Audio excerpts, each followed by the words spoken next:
Hello বন্ধুরা, welcome back to my channel PG ব্লগসে আপনাদের স্বাগতম। আজ আমরা চলে এসেছি প্রাচীন মায়াপুর নরহরি ধাম পরিদর্শনে। এই নরহরি ধামেই 60 ফুটের মহাপ্রভু গড়ে তোলা হয়েছে। আজ আমরা টিকিট কাটলাম 10 টাকা দিয়ে এবং নরহরি ধামে প্রবেশ করলাম। প্রথমে একটি পর্বত তৈরি করা হয়েছে, সেই পর্বতটি হিমালয় পর্বত। হিমালয় পর্বতের গুহার মধ্যে দিয়ে আমরা প্রবেশ করলাম। রং বেরঙের লাইটিংয়ে অপূর্ব সুন্দর লাগছে গুহার চিত্রটি। আর বন্ধুরা, একটা কথা অবশ্যই মাথায় রাখবেন, পিজি ব্লগস চ্যানেলটি অবশ্যই সাবস্ক্রাইব, লাইক, শেয়ার ও কমেন্ট করুন, যাতে আমি আরও ভালো ভালো ভিডিও আপনাদের উপহার দিতে পারি। বন্ধুরা, এইবার আমরা 60 ফুটের মহাপ্রভুর যে পার্কটি সেটি ঘুরে দেখবার জন্য বেরিয়ে পড়লাম। প্রথমেই আমাদের চোখের সামনে ভেসে উঠল শ্রীকৃষ্ণের রাধা লীলার চিত্রকাহিনী। শ্রীকৃষ্ণ ও রাধার যে লীলা, সেই লীলার অপূর্ব মহিমায় ফুটিয়ে তোলা হয়েছে এই পার্কটিতে। রাধাকৃষ্ণর বিভিন্ন রকম দৃশ্য এখানে সুন্দরভাবে ফুটিয়ে তোলা হয়েছে। এরপর আমরা দেখতে পারলাম মহাপ্রভু হরিনাম সংকীর্তনের মাধ্যমে বিভিন্ন জায়গায় তার হরিনাম সংকীর্তন গেয়ে বেড়াচ্ছেন। এরপরে আমরা বীর হনুমান ও বিভিন্ন রকম মূর্তি পরিদর্শন করলাম।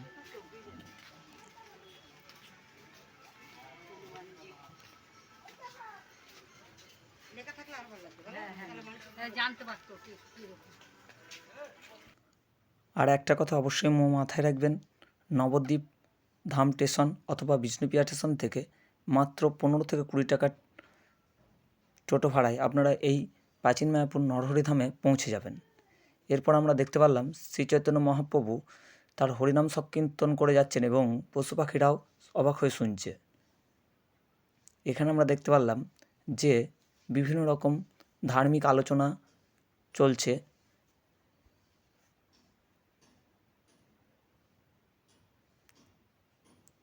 এরপর আমরা প্রজাপতি ঋষি ব্রহ্মার দর্শন পেলাম।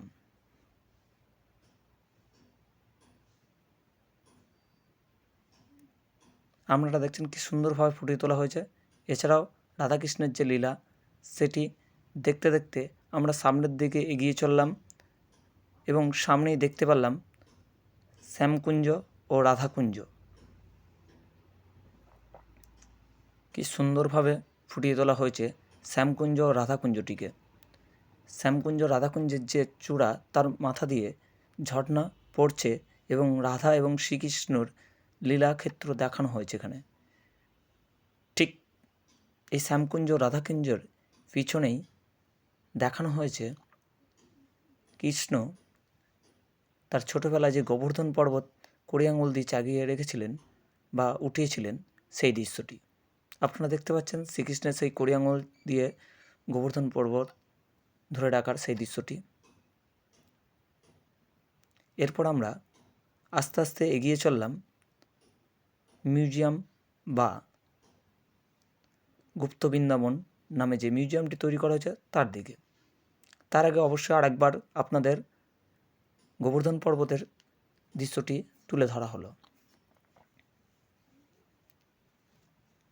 এরপর আমরা মিউজিয়ামের দিকে প্রবেশ করলাম।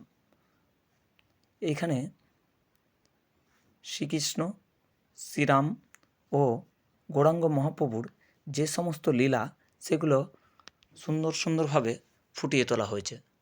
আপনারা এক একে প্রত্যেকটি লীলায় দেখতে পারবেন। শ্রীকৃষ্ণ, শ্রীরামচন্দ্র এবং গৌরাঙ্গ মহাপ্রভুর যে সমস্ত লীলা, সেই লীলাভূমি তুলে ধরা হয়েছে। এছাড়া রাধাকৃষ্ণের অষ্টসখী নিয়ে চরণ ও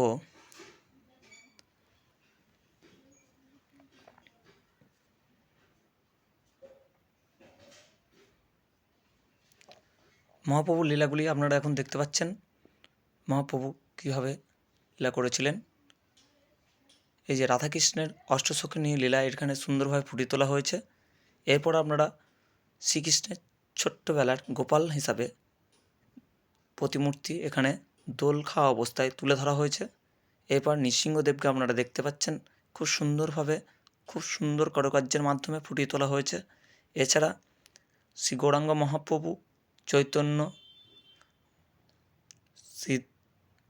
শিবাসঙ্গ এদেরকে তুলে ধরা হয়েছে। এরপর আপনারা দেখতে পাচ্ছেন কেদারনাথ, বদ্রীনাথের দৃশ্য হিমালয় পর্বতে। মা গঙ্গাকে সুন্দরভাবে ফুটিয়ে তোলা হয়েছে। এখানে কালিয়া দমনের চিত্রটি কৃষ্ণের সুন্দরভাবে ফুটিয়ে তোলা হয়েছে।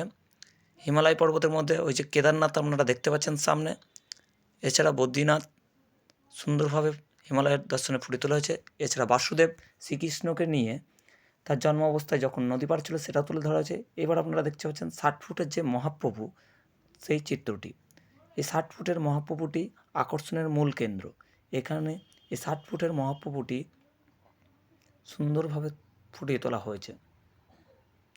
শ্রীকৃষ্ণের বাল্য অবস্থায় যে বাসুদেব তাকে নিয়ে নদী পার হয়েছিল, তখন বাসুকীনাথ যে আটকে ছিল ঝড় বৃষ্টি, সেটাই দেখাচ্ছে। এখানে রাধাকৃষ্ণের লীলা ক্ষেত্র তুলে ধরা হয়েছে। অবশ্যই চ্যানেলটি সাবস্ক্রাইব করুন এবং লাইক